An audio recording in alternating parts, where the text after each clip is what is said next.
All right, I'm back with week 6 of training. It's been a while and I'm so sorry.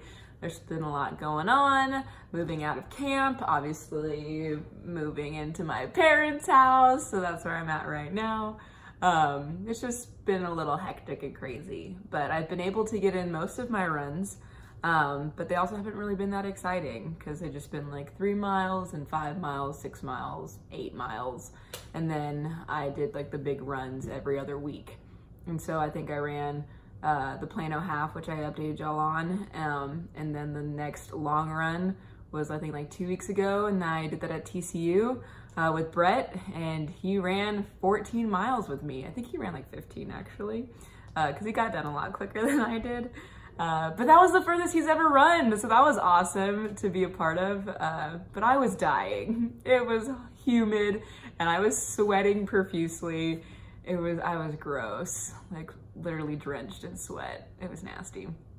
But it was cool to run around TCU because when I was there in college, I didn't do anything like really physically active.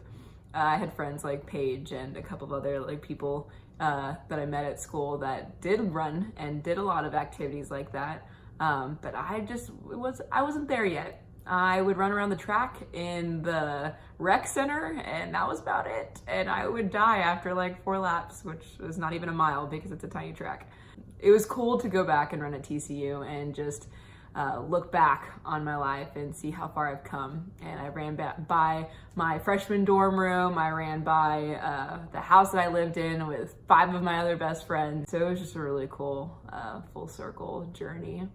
And then normal training week. No, actually the week after that, I think I ran once because it was my last week at camp and we had a school group out there. And so I was just busy cleaning up all of my stuff and getting it over here and just wrapping up my time over there. So didn't really run that much that week. So last week I ran a couple days and then started going to the gym because I have a gym membership now and super excited about using it and doing cross training just to get better at running and strengthen the core muscles and the arm muscles, because those are all important when it comes to running that I didn't think were actually necessary until I found a running coach like a year and a half ago, and she informed me about all of the things that you have to do in order to be a good runner, and it's not just running. So my running coach works for a running group that puts on different races throughout San Antonio, and right now I think they are in their Alamo Beer Series, which starts in August, so they do 1 run a month, but each run event you can either run the 5K, the 10K, or the half, and so they are just kind of like gearing up for Rock and Roll, which is in December, and I plan on running that half, and it's gonna be a crazy weekend because I got a lot going on that weekend, which I'll inform y'all when I get there, but it's gonna be nuts. And so this last weekend was their 3rd race in the series, and it was called the Battle of Hillotes. I have the shirt for it. Ooh, I like this color a lot. It's nice and yellow. But yeah, Battle of Hillotes was no freaking joke. I was dying. It was so hard. The hills are insane. And I thought, having run out in the hill country at camp for a while, I was like, oh, I can do hills, no big deal. No, these are gigantic hills. And I have some footage from that race that I'll show you right now. Just running. I'm dying. This run is called Battle of Hillotes because of all the hills, and it is killer. Okay, I'm at almost mile 8, so over halfway done, but I have to run 2 more miles after I finish to make it to 15 for this weekend. Oh goodness gracious. Okay. The good thing about running hills is that you get to go downhill, and that's always so sweet. Except it's killer on your knees. My knees are on fire. But I'm like running at 9-minute and 20-second pace right now because it's downhill. I wish I could be this fast normally. Okay. Yeah, I was a hot mess. A lot of heavy breathing and just, oh goodness. But it was so fun. There was like really, it was a small, intimate race. There was a lot of people that signed up, but the fact that there was 3 different races going on, people were pretty much like dispersed amongst those. So you didn't really feel crowded while you were running. There were obviously times where there was no one around me, which is why I filmed myself running, because if there were people right behind me or next to me, it would have been really awkward. But I guess I have to get used to that. It worked. It was fun. It was great. It was a good long run. I actually didn't run 2 miles afterwards because my knees were killing me.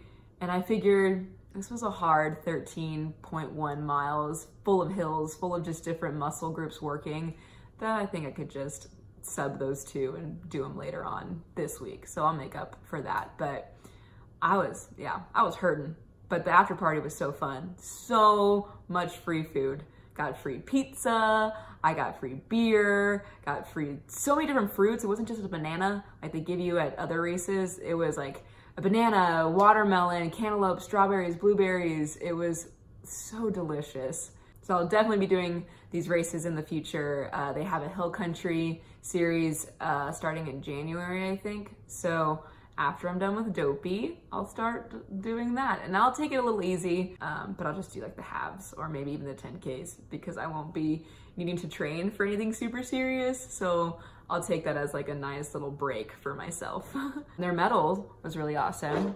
So because it's the beer series, it's a little pint glass beer thing, but also cool feature. This is a little bottle opener right here. Usually like when medals have like bottle openers, they have them either like on the bottom or the top part, but this is like a little hidden one. My running coach told me that that's what it was because her sister designed this medal. So that was cool. But yeah, pretty neat. I liked it. My time was just nothing spectacular. I did manage to do better than I did in my rock and roll half back last December, so that was good. So that was my last race. My next race will be the first weekend of November 9th, I think. It's a trail run, and Brett and I are doing it, and so he's officially signing up for a race, and it's a half marathon, so I'm really excited for him. I'm nervous for myself because we're going to a wedding right afterwards, so I have to finish at like no later than 2 hours and 30 minutes in order to be able to like finish the race, drive to College Station, change, get dressed for the wedding, go to the wedding. So it's gonna be a little stressful, but hopefully I can show y'all some of that while it's happening. But so yeah, stay tuned. Sorry again for not getting back to y'all with actual weekly updates, but it just really hasn't been anything spectacular. But as we get closer to January, I will be posting more often because Lord knows I'm gonna have to do a lot more hard runs. Oh yeah, in 2 weeks I have to run 16 miles on a cruise ship. So you get to witness that. And I'm super nervous because that is gonna be 16 miles mostly on a treadmill. And I hate running on treadmills. It's just not fun because you're just in one spot. And for 16 miles, Lordy. Okay, well, y'all get to see me just dread that. But all right, that's all I got for y'all. Thank you for watching and being patient with me. I will update y'all later. Bye.